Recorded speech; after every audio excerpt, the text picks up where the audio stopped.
하나님의 말씀은 창세기 48장 21절 말씀입니다.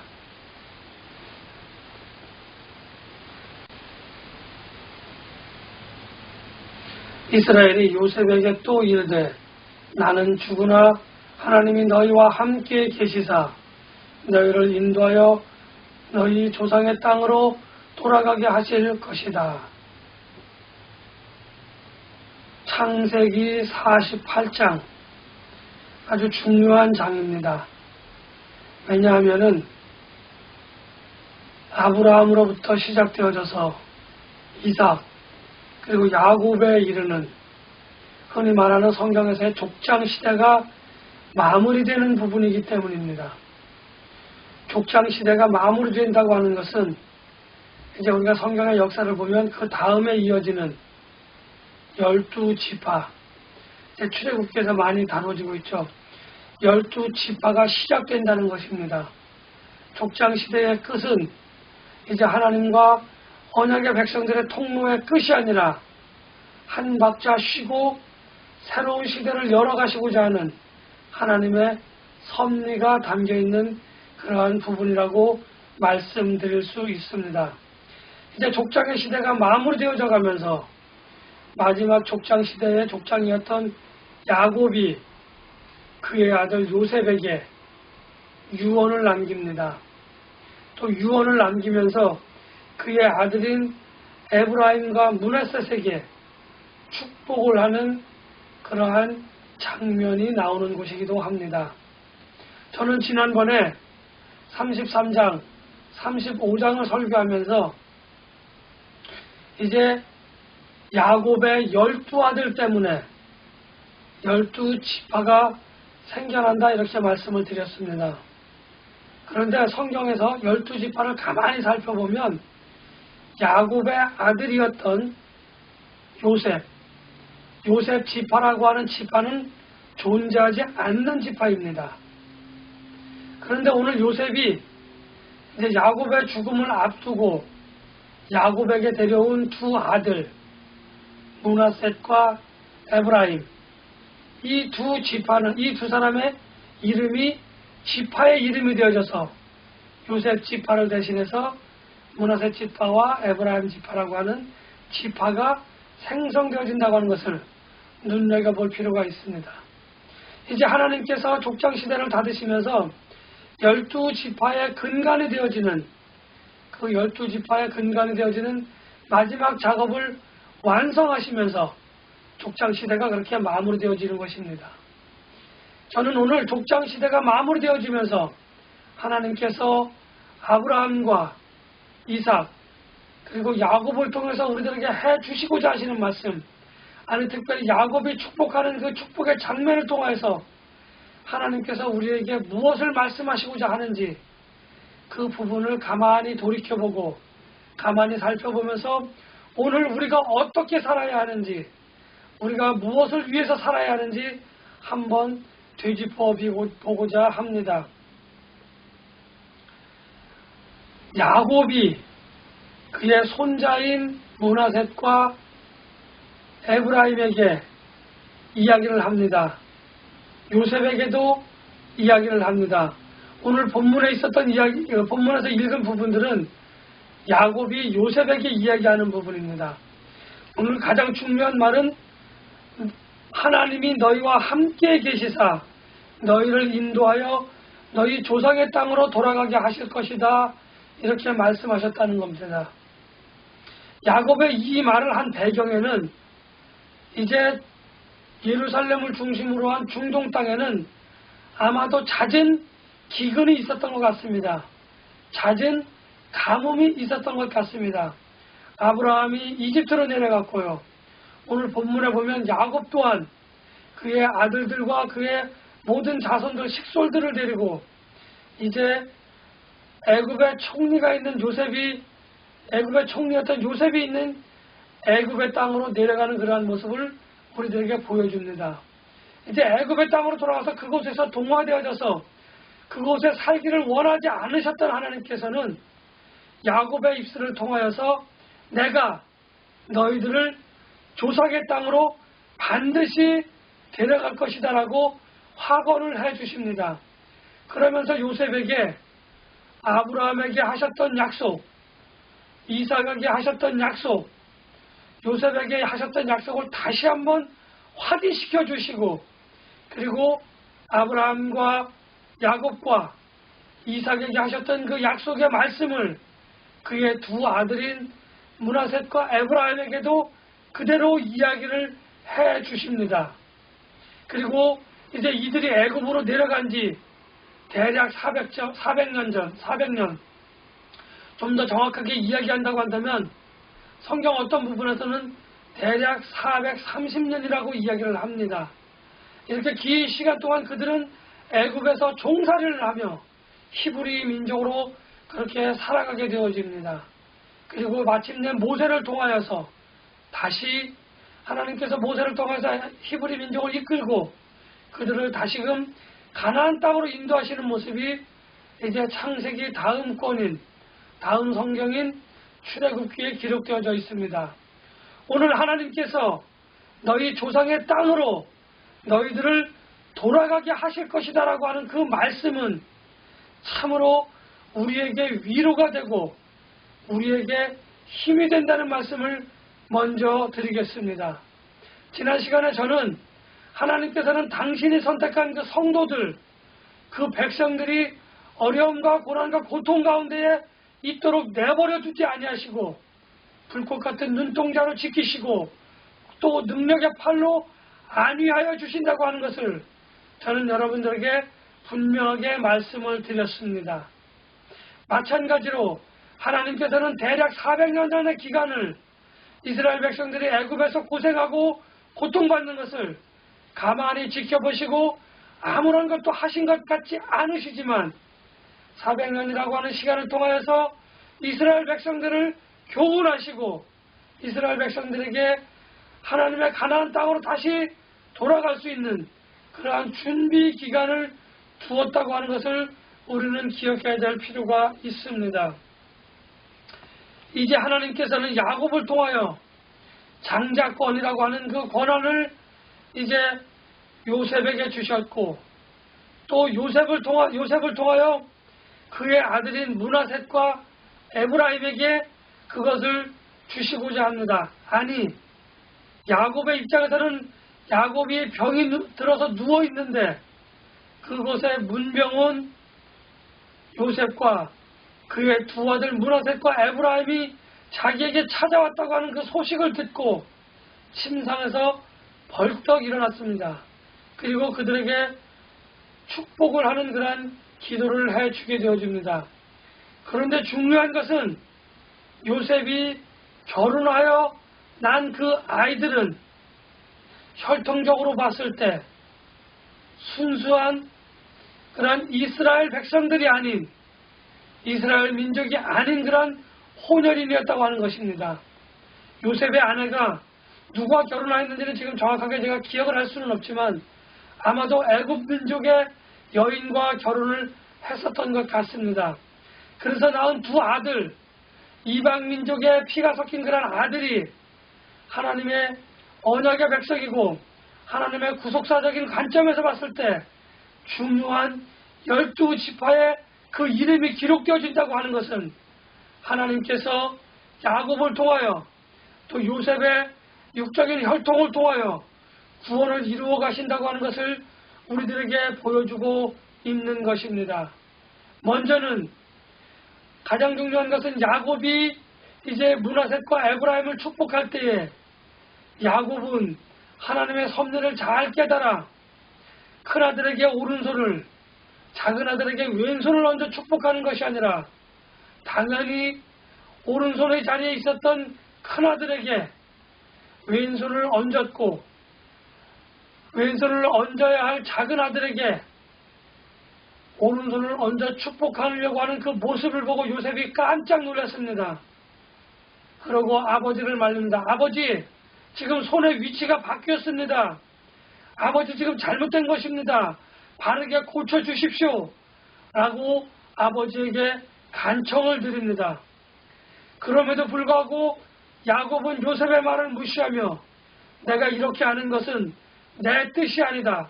내가 늙어서 죽을 때가 다 되었기 때문에 노망이 난 것이 아니고 하나님께서 내게 이렇게 하라고 하셨기 때문에 내가 이렇게 한다고 하는 것을 야곱은 요셉에게 설명을 하고 설득을 하고 마침내 손을 교차시켜서 작은 아들에게 장자의 축복을 주는 그러한 축복의 기도를 해주는 것을 오늘 성경에서 우리는 볼 수 있습니다. 성경에서 많은 장자들이 하나님의 선택을 받지 못하는 그런 장면들이 나옵니다. 가인과 아벨에서 그 가인과 아벨에서의 그 삶을 봤을 때도 그의 형인 가인은 아버지로부터 장자의 축복을 받지 못하였습니다.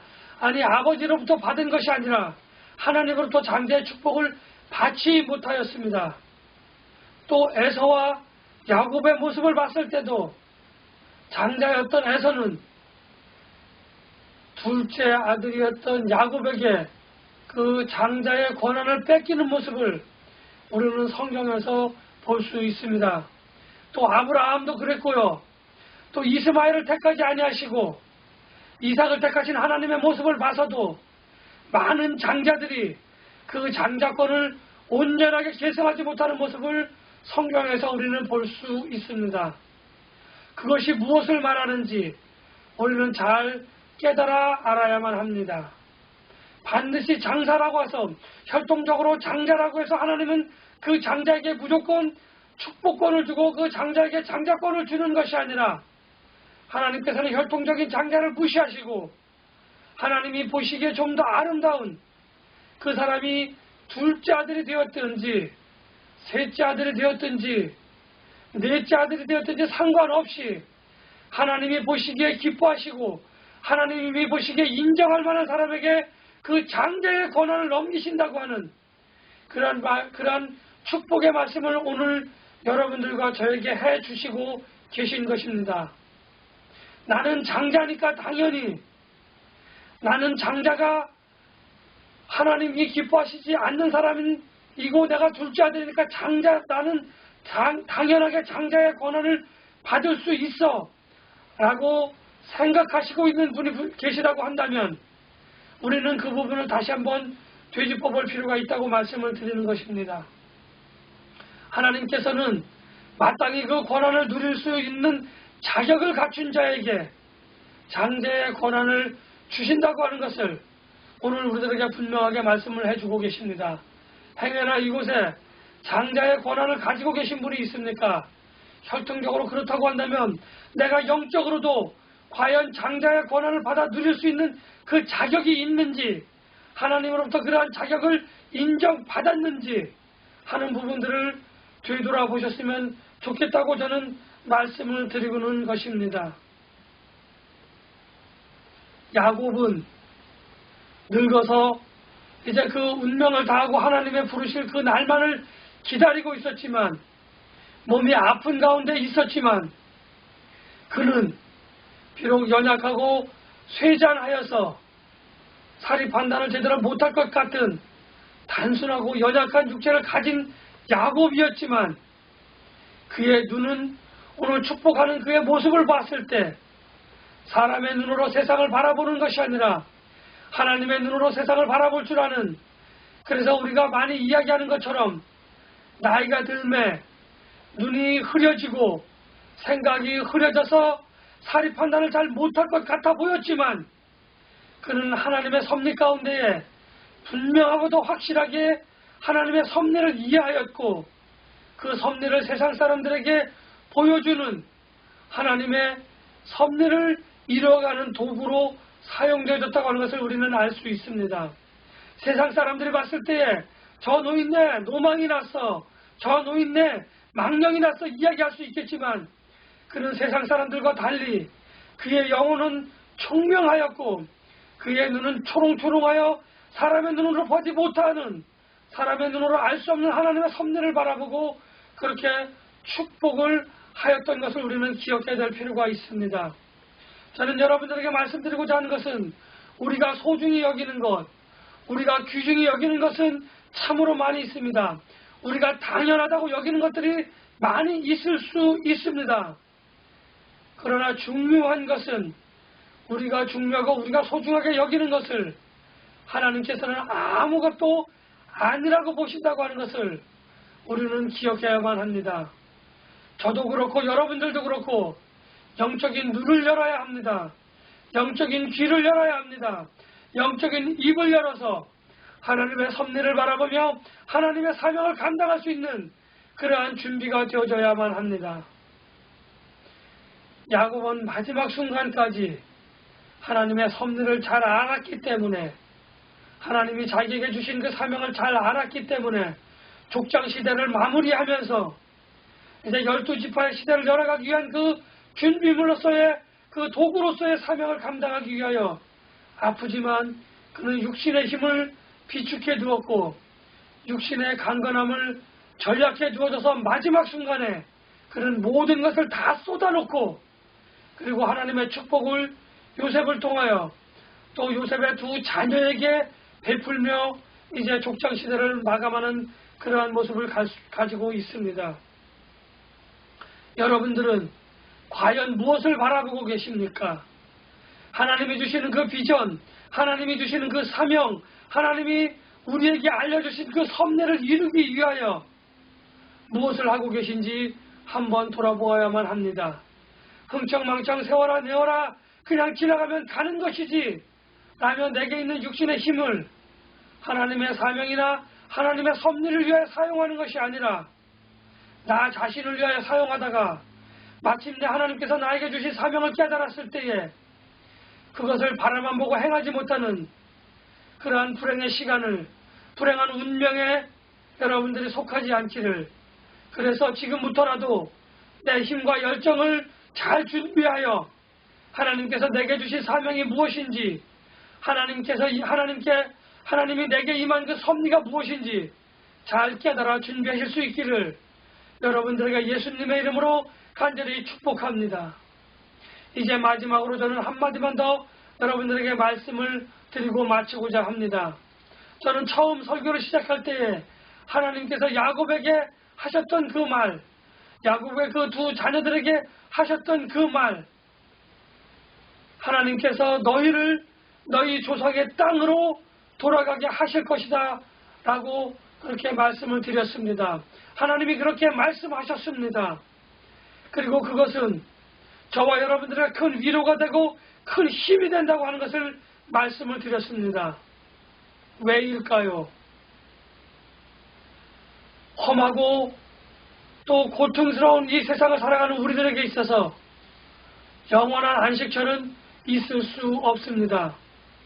다만 지금 이 순간 이 시간보다는 조금 더 평안한 곳이 있을 수는 있겠지만 그곳 역시 죄 많은 이 세상에 속해져 있기 때문에 한날 한시도 평안할 수 없습니다. 그래서 사람들은 좀 더 평안한 곳을 찾아서 이리 옮기고 저리 옮기지만 그 걸음은 피곤하고 힘들고 지쳐 낙심하고 상처를 받을 수밖에 없는 영혼의 모습을 가질 수 없다고 하는 것을 오늘 하나님은 우리들에게 말씀해 주십니다. 요셉의 삶이 그러했고요.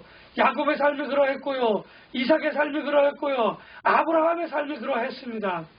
그들은 하나님이 주신 영원한 평안의 땅 안식처를 향하여 오늘도 이리 걷고 저리 걷고 이쪽으로 갈 것인가 저쪽으로 갈 것인가 참으로 많은 고민을 하며 참으로 많은 순간 많은 시간들을 그렇게 방황했다고 하는 것을 우리는 성경을 통해서 알 수 있습니다. 너희 조상의 땅으로 돌아가시겠다고 하신 그 하나님의 말씀, 오늘 저와 여러분들에게도 여전히 유효한 하나님의 말씀입니다. 큰 집, 넓은 집, 많은 재물, 커다란 권세를 가졌다고 해서 평안할 수는 없습니다. 영원히 그리고 영원토록 크고 평안한 안식처인 영적인 가나안, 그곳을 힘들고 어려운 세상에서 고통받고 고난받는 세상에서 사는 저와 여러분들에게, 여러분들과 저에게 하나님은 오늘 말씀하십니다. 너희를 조상의 땅으로 돌아가게 할 것이다 라고 말씀을 하십니다. 이 하나님의 말씀은 오늘 우리들에게 커다란 위로가 되고 커다란 힘이 될 것이라고 하는 그 믿음을 가지시고 인내하시며 저 높은 곳, 그곳을 향하여 한 걸음 한 걸음 발길을 내딛고 그렇게 다다르는 우리 모두가 되시기를, 우리 모두가 되기를 기원합니다. 그렇게 되시기를 예수님의 이름으로 간절히 축복하며 기원합니다.